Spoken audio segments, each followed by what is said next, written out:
जय हिंद प्यारे साथियों, कैसे हो आप सब। बिल्कुल मस्त होंगे, स्वस्थ होंगे।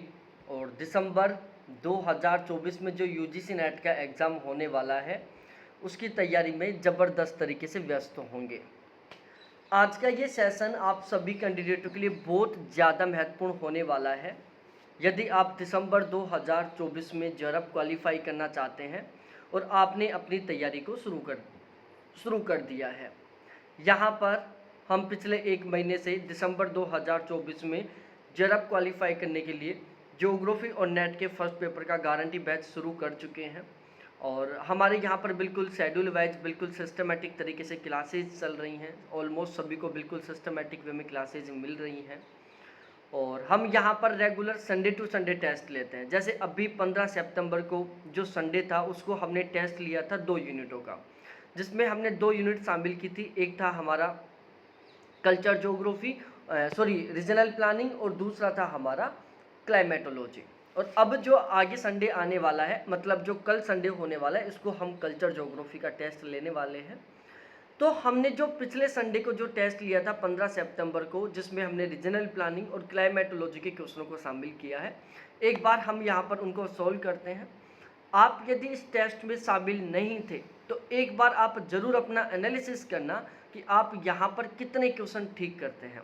साथ ही साथ कमेंट सेक्शन में कमेंट करके ज़रूर बताना यदि आपने अब ये जो री एग्ज़ाम हुआ था जून 2024 वाला, ये आपने एग्ज़ाम दिया है, तो आप ज़रूर बताना कि इन क्वेश्चनों का लेवल कैसा है, मतलब एग्ज़ाम के लेवल के अकॉर्डिंग है या नहीं है ये क्वेश्चन। बाकी मैं जो अपना खुद का एक्सपीरियंस था पिछले 4 साल से पढ़ाने का, तो उसके बेस पर एग्ज़ाम के लेवल को अच्छे तरीके से समझते हुए मैंने क्वेश्चन तैयार किए हैं। तो मेरे अकॉर्डिंग ये जो क्वेश्चन है बिल्कुल 100% एग्ज़ाम लेवल के अकॉर्डिंग है। और मैंने पूरा प्रयास किया है कि हर एक क्वेश्चन को एग्ज़ाम के लेवल के अकॉर्डिंग तैयार करूं। जो क्वेश्चन की लैंग्वेज है उसको भी मैं एग्ज़ाम के लेवल के अकॉर्डिंग कन्वर्ट करूं। और मेरा तो मानना यही है कि यदि आप इस पेपर में 80% प्लस का स्कोर कर लेते हो तो निश्चिंत आपकी तैयारी बहुत सही चल रही है। आप बिल्कुल 100% जरब क्वालिफाई कर लेंगे यदि आप इस तरीके से तैयारी करोगे। और यदि इस मॉक टेस्ट में आपका बहुत अच्छा स्कोर नहीं होता है, 80 से कम स्कोर रहता है, तो भाई आपको अभी बहुत सीरियसली तरीके से, बहुत ही सिस्टमेटिक तरीके से पढ़ने की बहुत ज़्यादा ज़रूरत है। यहाँ पर हम जो टेस्ट लेते हैं वो बाईलैंग्वेजली तरीके से टेस्ट होते हैं। और पेड बैच में ये हम हर संडे टू संडे कंडक्ट करवाते हैं। जिस दिन टेस्ट होता है उसी दिन हम अगले संडे का जो टेस्ट है वो फिक्स कर लेते हैं। तो चलो तो शुरुआत करते हैं। आप साथ के साथ बताते चलो, निम्नलिखित में से कौन सा कथन गलत है। Which of the following statement is incorrect. यहाँ पर 4 स्टेटमेंट हैं। इन 4 स्टेटमेंटों में से आपको बताना है कि यहाँ पर कौन सा गलत है। पहला, सांस्कृतिक अनुष्ठापन, इसका संबंध ओडेम व वेनस से है। दूसरा, प्रादेशिक विज्ञान उपागम, इसका संबंध वोटर इजार्ड से है। तीसरा, नगर महानगर नियोजन, इसका संबंध जॉन फ्रीडमैन से है। चौथा, प्राकृतिक संसाधन अनुस्थापन, इसका संबंध जॉन मिंट से है। इन चारों के बारे में बताओ कि कौन सा किसके साथ सम्मिलित है और कौन सा किसके साथ सम्मिलित नहीं है। रीजनल प्लानिंग जब हमने पढ़ा था तो मैंने बहुत बेहतरीन तरीके से एक टेबल बनाकर आपको समझाया था। ठीक है, मैं बताया था कि यहाँ से क्वेश्चन बन सकता है, एग्जाम में रियल में बन सकता है यहाँ से क्वेश्चन। मैंने जितने भी विचारधाराएं थी, उनके जो प्रतिपादक थे, उनका एक अलग से टेबल बनाकर बताया था ताकि आप कंफ्यूज ना हो, आपको अच्छे तरीके से याद हो जाए। ठीक है, अब देखो यहाँ पर हमें गलत की पहचान करनी है, मतलब इनमें से 3 स्टेटमेंट तो सही है और एक गलत है। तो अब गलत कौन सा है। देखो, सांस्कृतिक अनुस्थापन, जिसको हम कल्चरल ओरिएंटेशन बोलते हैं, तो जो कल्चरल ओरिएंटेशन है उसका संबंध किससे है, ओडेम वेनस से। यह बात बिल्कुल सही है। यहाँ पर ये वाला जो स्टेटमेंट है 100% तरीके से सही है। उसके बाद हम स्टेट नंबर बी पर चलते हैं। प्रादेशिक विज्ञान उपागम, जिसको हम क्या बोलते हैं, रीजनल साइंस अप्रोच बोलते हैं, इसका संबंध किससे, वोटर इजार्ड मोदे से है। तो भाई जो रीजनल साइंस अप्रोच है, जो प्रादेशिक विज्ञान उपागम है, उसका रियलिटी में जो संबंध है वो किसके साथ है, वोटर इजार्ड मोदे के साथ है। तो यहाँ पर ये वाला जो स्टेटमेंट है वो भी बिल्कुल सही है। नगर महानगर नियोजन, जिसको हम सिटी मेट्रोपॉलिटन डिसोसिएशन बोलते हैं, तो इसका जो संबंध है वो जॉन फ्रीडमैन महोदय से है, यहाँ पर ये भी बिल्कुल सही है। और आगे हम डिस्कस करते हैं प्राकृतिक संसाधन अनुस्थापन, नेचुरल रिसर्च ओरिएंटेशन। इसका संबंध जॉर्ज मिंट से बताया गया है यहाँ पर कि प्राकृतिक संसाधन अनुस्थापन का संबंध जॉन मिंट से है, यहाँ पर यह गलत है। ठीक है, तो इस क्वेश्चन में जो पहला, दूसरा और तीसरा ये तीनों तो बिल्कुल सही है, और जो चौथा वाला है वो यहाँ पर गलत है। प्राकृतिक संसाधन अनुस्थापन का जो संबंध है वो जॉन मिंट से नहीं है। अब आपको खुद को बताना है या याद करना है कि प्राकृतिक संसाधन अनुस्थापन का संबंध किससे है। साथ ही साथ आपको ये भी रिकॉल करना है कि जॉन मिंट का संबंध किसके साथ है। दो क्वेश्चन है यहाँ पर आपके लिए, एक नेचुरल रिसोर्स ओरिएंटेशन का संबंध किससे है, दूसरा जॉन मिंट का संबंध किससे है। ये मैं बहुत अच्छे तरीके से नोट्सों में लिखवा रखा हूँ, बहुत बेहतरीन तरीके से, तो जब आप नोट्सों को पढ़ेंगे तो वहाँ से आपको पता चल जाएगा। अगला क्वेश्चन है हमारा, खालिस्तान ने प्रिंसिपल कंपोनेंट एनालिसिस टेक्निक का प्रयोग किया था। यहाँ पर एक विद्वान है जिन्होंने प्रिंसिपल कंपोनेंट एनालिसिस टेक्निक का यूज किया था। आपको यहाँ पर फाइंड आउट करना है कि कौन से विद्वान हैं जिनका संबंध है प्रिंसिपल कंपोनेंट एनालिसिस से। प्रिंसिपल कंपोनेंट एनालिसिस टेक्निक का सबसे पहले प्रयोग किसने किया था, के.वी. सुंदराव ने किया था, या प्रकाश राव ने किया था, या बोर्डविले ने किया था, या मिश्रा ने किया था। ठीक है, बताओ। और इस टाइप का जो क्वेश्चन है, अभी थोड़े दिन पहले एग्जाम हुआ था, उसमें आए थे बहुत सारे इस टाइप के क्वेश्चन खालिस्तान वाले। तो ये एक नया ट्रेंड है क्वेश्चन पूछने का, क्योंकि जब आगे ब्लैंक दे देते हैं तो हम थोड़ा सा डाइवर्ट हो जाते हैं। एक बार ऐसा लगता है कि नए टाइप का क्वेश्चन कहाँ से आ गया। यदि ये क्वेश्चन ऐसे होता ना कि प्रिंसिपल कंपोनेंट एनालिसिस टेक्निक का सर्वप्रथम प्रयोग किसने किया था, तो हमें कंपैरेटिव थोड़ा इजी लगता है क्वेश्चन।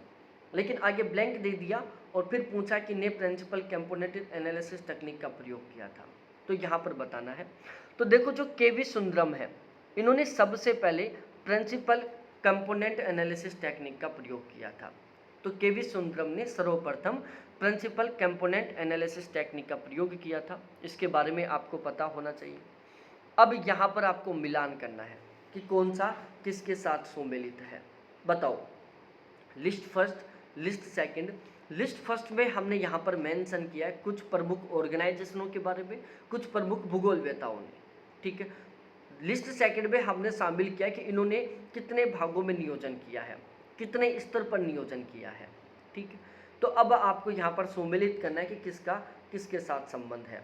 यूआरपीओ ने कितने भागों में विभाजित किया है, आर.पी. मिश्रा, सुंदरम, प्रकाश राव ने कितने भागों में विभाजित किया है, सी.पी. सेनगुप्ता ने कितने भागों में विभाजित किया है, डी.पी. सेनगुप्ता और सदाशिव महोदय ने कितने भागों में, पी सेनगुप्ता ने कितने भागों में डिवाइड किया है, पी सेनगुप्ता और सदाशिव ने कितने भागों में डिवाइड करना है किया है, ये आपको बताना है।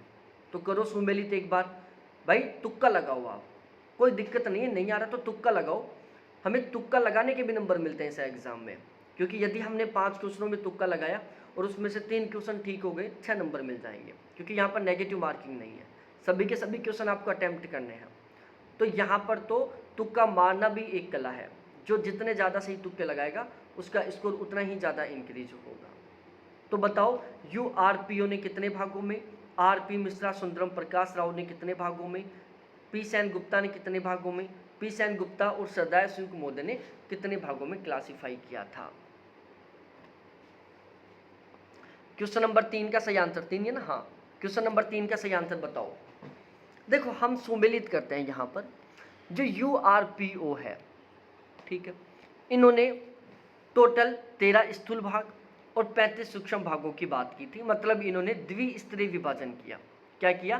द्विस्तरीय विभाजन किया। इन्होंने बताया कि टोटल 13 तो स्थूल प्रदेश हैं, जिनको हम वृहद प्रदेश भी कह सकते हैं, और 35 सूक्ष्म प्रदेश हैं। उसके बाद आर.पी. मिश्रा, सुंदरम और प्रकाश राव ने द्विस्तरीय क्लासिफिकेशन किया। इन्होंने बताया कि टोटल 13 तो वृहद प्रदेश हैं और 36 मध्यम प्रदेश हैं। ठीक है, उसके बाद पी सेनगुप्ता ने एक स्तरीय क्लासिफिकेशन किया। इन्होंने बताया कि टोटल कुल मिलाकर 19 प्रदेश हैं। पी सेनगुप्ता और सदाशिव महोदय ने द्विस्तरीय क्लासिफिकेशन किया, 7 वृहद प्रदेश बताए और 42 लघु प्रदेश बताए। तो यहाँ पर पहला है जो ए है, जो फर्स्ट के साथ सम्मिलित है, बी है जो सेकंड के साथ सुमेलित है, सी है जो थर्ड के साथ सुमेलित है, डी है जो फोर्थ के साथ सुमेलित है। तो यदि हम इसके अकॉर्डिंग देखते हैं तो ऑप्शन ए यहाँ पर सही आंसर है। सभी के सभी बताना कि आपका ये क्वेश्चन सही हुआ या नहीं हुआ और आपने यहाँ पर क्या आंसर गैस किया था, ये भी बताना। अब देखो, ये क्वेश्चन है जो मैंने कंपैरेटिव थोड़ा सा इजी क्वेश्चन शामिल किया है ताकि आप इसका आंसर दे सकें। किसने growth pole and growth centre को regional economic development in India नामक पुस्तक लिखी थी? यहाँ पर एक किताब है जिसका नाम है growth pole and growth centers core regional economic development in India. तो ये किताब किसके द्वारा लिखी हुई है बताओ? सेन गुप्ता व वनमाली के द्वारा लिखी हुई है, मिश्रा सुंदरम व प्रकाश राव के द्वारा लिखी हुई है, सदाशिव और सेन गुप्ता के द्वारा लिखी हुई है, या फिर सुंदरम व पाव नीलमोदे के द्वारा लिखी हुई है? तो क्वेश्चन नंबर 4 में सही आंसर क्या होगा आपको बताना है।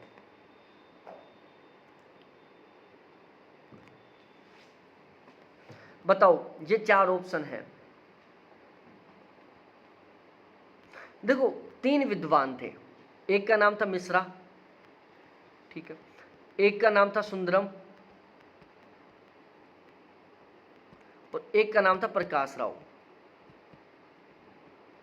मिश्रा, सुंदरम और प्रकाश राव, इन तीनों विद्वानों ने मिलकर एक किताब लिखी, growth pole and growth center core regional economic development in India. ठीक है, तो growth pole and growth centers core regional economic development India, ये जो किताब है वो किसके द्वारा लिखी हुई है? मिश्रा, सुंदरम और प्रकाश राव, इन तीनों ने मिलकर ये किताब लिखी है। तो ये आपको अच्छे तरीके से यहाँ पर ध्यान में रखना है। उसके बाद अगले क्वेश्चन पर चलते हैं और यहाँ पर आपको बताना है कि इनमें से कौन सा कथन सही है। ठीक है, कौन सा कथन सही है आपको सुमेलित करना है। रीजनल सिस्टम फिल्ब्रिक मोदे, रीजनल साइंस इजार्ड मोदे, रीजनल सिंथेसिस ब्रायन बेरी मोदे, प्रादेशिक तंत्र फिल्ब्रिक मोदे, प्रादेशिक विज्ञान इजार्ड मोदे और प्रादेशिक संश्लेषण ब्रायन बेरी मोदे। जब रीजनल प्लानिंग का लास्ट क्लास चल रहा था तो वहाँ पर मैंने इन तीनों को एक साथ बॉक्स में बंद करके आपको बताया था। ठीक है, हमने नोट्स में बॉक्स में बंद कर रखा है इन तीनों को एक साथ लिखकर, और मैं तब भी बोला था कि यहाँ से क्वेश्चन बनेगा और इसमें आप कंफ्यूज होंगे, क्योंकि आजकल जो एग्जामिनर है वो केवल उन्हीं क्वेश्चनों को उठाता है जहाँ पर उसको लगता है कि यहाँ पर सामने वाला कंफ्यूज हो सकता है, उसको पता है कि हम कहाँ कंफ्यूज हो सकते हैं। तो बताओ कि इनमें तीनों में से कौन सा सही सुमेलित है, कौन सा उचित है। देखो, जो रीजनल सिस्टम है जिसको हम प्रादेशिक तंत्र बोलते हैं, ये किससे संबंधित है? फिल्ब्रिक से संबंधित है, ये बिल्कुल सही है। उसके बाद दूसरे नंबर पर बात की जाए प्रादेशिक विज्ञान, यहाँ पर इजार्ड लिखा हुआ है जिसको रीजनल साइंस बोलते हैं, बिल्कुल सही है कि रीजनल साइंस का संबंध किससे है? इजार्ड मोदे से है। उसके बाद हम आगे बात करते हैं प्रादेशिक संश्लेषण जिसको हम रीजनल सिंथेसिस बोलते हैं, इसका संबंध किससे है? ब्रायन बेरी से है। ठीक है, तो यहाँ पर ये तीनों के तीनों स्टेटमेंट बिल्कुल सही है। अब नीचे 4 ऑप्शन लिखे हुए हैं। पहला ऑप्शन क्या बता रहा है कि पहला, दूसरा, तीसरा तीनों सही है। दूसरा ऑप्शन बता रहा है पहला, दूसरा, तीसरा तीनों गलत है। तीसरा ऑप्शन बता रहा है कि पहला और दूसरा दोनों सही है। और चौथा ऑप्शन बता रहा है पहला और तीसरा गलत है, बाकी दूसरा सही है। ठीक है, तो यहाँ पर जो सही आंसर है ना वो होगा ऑप्शन ए। भाई यहाँ पर जो रीजनल सिस्टम है वो फिल्ब्रिक ने दिया था, रीजनल साइंस है जो इजार्ड ने दिया था, और रीजनल सिंथेसिस है जो ब्रायन बेरी ने दिया था। ये तीनों के तीनों आपको बिल्कुल अच्छे तरीके से याद होना चाहिए, तीनों के बारे में आपको अच्छे तरीके से पता होना चाहिए। अगला क्वेश्चन भी वही बनकर आ गया कि यहाँ पर सही कथन की पहचान करो, कौन सा स्टेटमेंट है जो सही है। ध्यान रखना, रीजनल प्लानिंग से ज़्यादातर क्वेश्चन ऐसे ही बनते हैं, ठीक है ना, क्योंकि रीजनल प्लानिंग में कथन कारण टाइप के जो क्वेश्चन वो तुलनात्मक रूप से कम बनते हैं, ज़्यादातर क्वेश्चन इसी तरीके के बनते हैं, इसलिए हमने इस तरीके के क्वेश्चनों को सबसे ज़्यादा इंक्लूड किया, सबसे ज़्यादा शामिल किया है। बताओ यहाँ पर सही आंसर क्या होगा। और यदि आप हमारे साथ जुड़कर तैयारी करना चाहते हैं, बिल्कुल हर संडे को टेस्ट देकर आप अपना एनालिसिस करना चाहते हैं, ठीक है, आप चाहते हैं कि आपको कोई कैंडिडेट बहुत बेहतरीन तरीके से गाइड करे, आप ज़बरदस्त तरीके से एक सही कंटेंट के साथ मेहनत करें और दिसंबर 2024 वाले एग्ज़ाम में बहुत ही गजब के मार्क्स के साथ जरब क्वालिफाई करें। तो ये मेरे व्हाट्सअप नंबर, कॉलिंग नंबर है, इन पर आप मेरे से एक बार व्हाट्सअप पर चैट करें, कॉल करें। बैच के रिगार्डिंग जो भी डाउट है, जो भी कन्फ्यूजन, उनको अच्छे तरीके से क्लियर करें और बिना देरी किए आप बैच ज्वाइन कर सकते हैं, ताकि सही समय पर आपका सिलेबस पूरा हो जाए, सही ढंग से आपका रिवीजन हो जाए और फिर सही प्रैक्टिस के साथ ओवरऑल आपकी बहुत बेहतरीन तरीके की तैयारी हो जाए। तो बताओ क्वेश्चन नंबर 6 का सही आंसर क्या है आपके अकॉर्डिंग?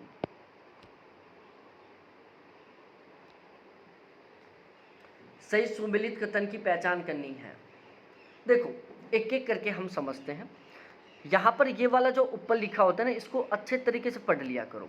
हम क्या करते हैं, जल्दबाजी में डायरेक्टली क्वेश्चन को पढ़ना शुरू कर देते हैं, हम इसको नहीं पढ़ते। यहाँ पर ये पूछा है कि कौन सा कथन सही है, उसकी हमें पहचान करनी है। मतलब सही जो कथन है उनको हमें मानना है, जो गलत कथन है उनको हमें यहाँ से हटाना है। सबसे पहला स्टेटमेंट लिखा हुआ है कि ईस्ट व स्पेट ने एशिया को टोटल कुल मिलाकर 6 खंडों में विभाजित किया। विद्वान थे ईस्ट व स्पेट। ईस्ट व स्पेट दोनों ने मिलकर एशिया को टोटल कुल मिलाकर 6 मेजर ब्लॉक्स में डिवाइड किया, 6 वृहद खंडों में विभाजित किया। ठीक है। चित्तीदार विकास सूचकांक का विकास 1971 में केवी सुंदरम ने किया।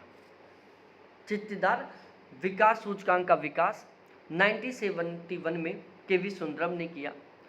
अशोक मिश्रा ने 1961 में जिला स्तर पर प्रादेशिक विषमता का प्रदर्शन किया।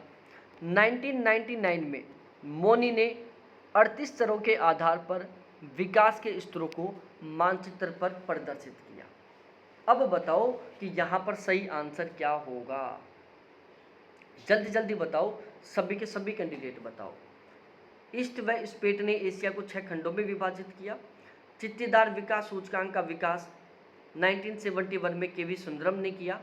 अशोक मिश्रा ने 1961 में जिला स्तर पर प्रादेशिक विषमता का प्रदर्शन किया।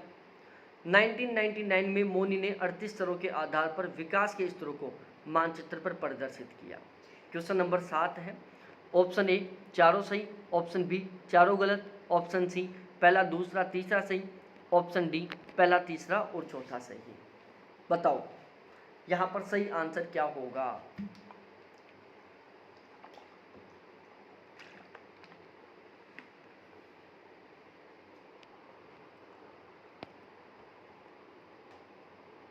सही कथन की पहचान करनी है आपको।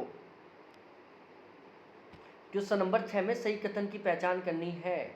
क्वेश्चन नंबर 6 है ना? हाँ 6 है। चलो देखो, ईस्ट व स्पेट ने एशिया को 6 खंडों में विभाजित किया, बिल्कुल सही है। चित्तीदार विकास सूचकांक का विकास 1971 में केवी सुंदरम ने किया, सही है। अशोक मिश्रा ने 1961 में जिला स्तर पर प्रादेशिक विषमता का प्रदर्शन किया, बिल्कुल सही है। 1999 में मोनी ने 38 स्तरों के आधार पर विकास के स्तरों को मानचित्र पर प्रदर्शित किया, यह भी सही है। मतलब यहाँ पर ये 4 के 4 स्टेटमेंट सही है, इसलिए ऑप्शन ए यहाँ पर राइट आंसर है। ठीक है। कौन सा सुमेलित नहीं है, यहाँ पर आपको बताना है कि इनमें से कौन सा है जो सही सुमेलित नहीं है, उसकी आपको पहचान करनी है। किसकी पहचान करनी है? जो सही ढंग से सुमेलित नहीं है, उसकी आपको यहाँ पर पहचान करनी है। अब देखो, ये जो मॉडल थे ना, रीजनल ज्योग्राफी के या रीजनल प्लानिंग के जितने भी मॉडल थे, उन सभी को मैं एक टेबल में आपको लिख कर दे रखा हूँ, और वहाँ पर मैंने क्लास में भी बताया था, एक साथ एक जगह लिख कर, ताकि आपको कन्फ्यूज ना हो, अच्छे तरीके से इनको याद कर सको। अब देखो यहाँ पर लिखा हुआ है कि model of downward and polarisation effect Hirschman ने दिया था। मेट्रोपॉलिटन सैटेलाइट जो मॉडल है वो गुंडार मिडल मॉडल ने दिया था। सेंट्रो पेरीफेरी मॉडल है जो जे.आर. फ्रीडमैन ने दिया था। और ग्रोथ पोल थ्योरी, जिसको हम डेवलपमेंट ध्रुव सिद्धांत, विकास ध्रुव सिद्धांत भी कह सकते हैं, ये पैरोक्स ने दिया था। तो विकास ध्रुव सिद्धांत पैरोक्स का, centre periphery model J R. Friedmann का, metropolis satellite model Gunder Frank का, और model of downward and polarisation effect Hirschman का। यहाँ पर कौन सा सही सुमेलित नहीं है, उसकी आपको पहचान करनी है। बताओ, अब देखो यहाँ पर एक एक करके इन चारों को देखते हैं और फिर पता चलाते हैं कि इनमें से सही कौन सा सुमेलित नहीं है। ठीक है, और यहाँ पर इन तीन में से आपको बताना है। ये चार ऑप्शन है यहाँ पर, पहला, दूसरा, तीसरा और चौथा। ठीक है, एक बार देख लो और यहाँ पर बताना कि कौन सा सही सुमेलित नहीं है। क्योंकि उनको मैंने थोड़ा सा घुमाया, सुमेलित नहीं है ये आपको बताना है यहाँ पर।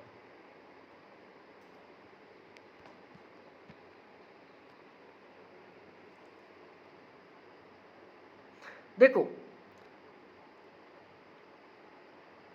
अधोमुखी व ध्रुवीकरण प्रभाव मॉडल हिर्ट्जमैन ने, बिल्कुल गलत है। मेट्रोपॉलिटन सैटेलाइट मॉडल ये गुनार मेडल ने दिया था, ये बात बिल्कुल सही है। यहाँ पर ये स्टेटमेंट 100% सही है। यहाँ पर सेंट्रो पेरीफेरी मॉडल है जो J.R. फीडमैन ने दिया था, ये गलत है। यहाँ पर विकास ध्रुव सिद्धांत पेरोक्स मोदे ने दिया था, ये गलत है। यहाँ पर कौन सा कथन गलत है इसकी आपको पहचान करनी है। ठीक है, तो टोटली कुल मिलाकर यहाँ पर जो ऑप्शन बी है वो सही आंसर है, पहला, तीसरा और चौथा।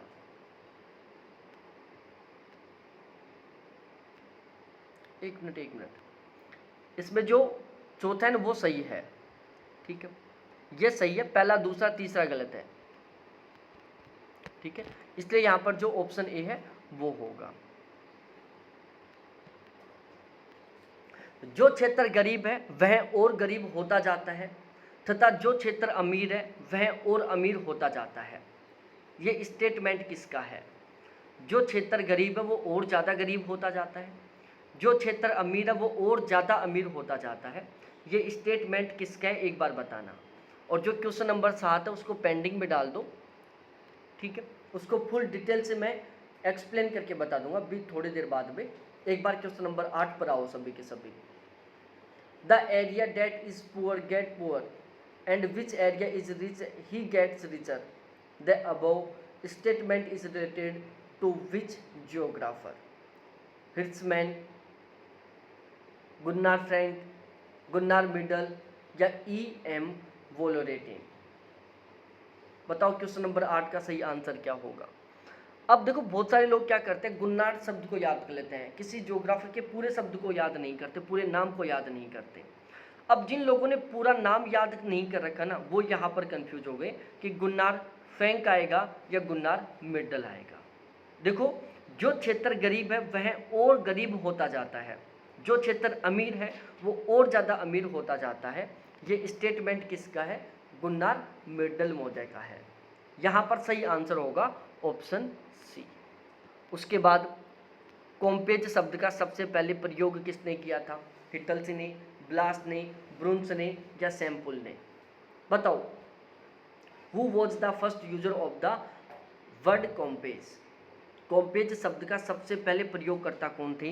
हिटल्स थे, ब्लास थे, ब्रुन्स थे या सैम्पुल थे? तो ध्यान रखना, कॉम्पेज शब्द का सबसे पहले प्रयोग किसने किया था? हिटल्स ने किया था। अब मैं यहाँ पर आपको पूछ रहा हूँ, क्योंकि मैंने लिखा रखा है, पेज शब्द का सबसे पहले प्रयोग किसने किया था? बताओ। फ्रांस को छोटे छोटे भागों में डिवाइड किया, उस छोटे से भाग को पेज कहा, कौन था? कौन था जिसने सबसे पहले पेज शब्द का प्रयोग किया था?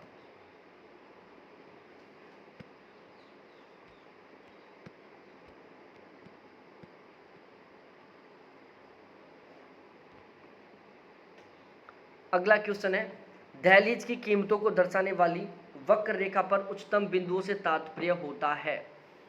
दहलीज की कीमतों को दर्शाने वाली वक्र रेखा पर उच्चतम बिंदुओं से तात्पर्य होता है।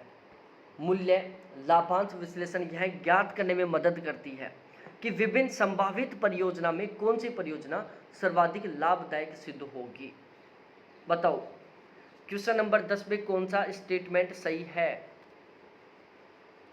दहलीज की कीमतों को दर्शाने वाली वक्र रेखा पर उच्चतम बिंदुओं से तात्पर्य है।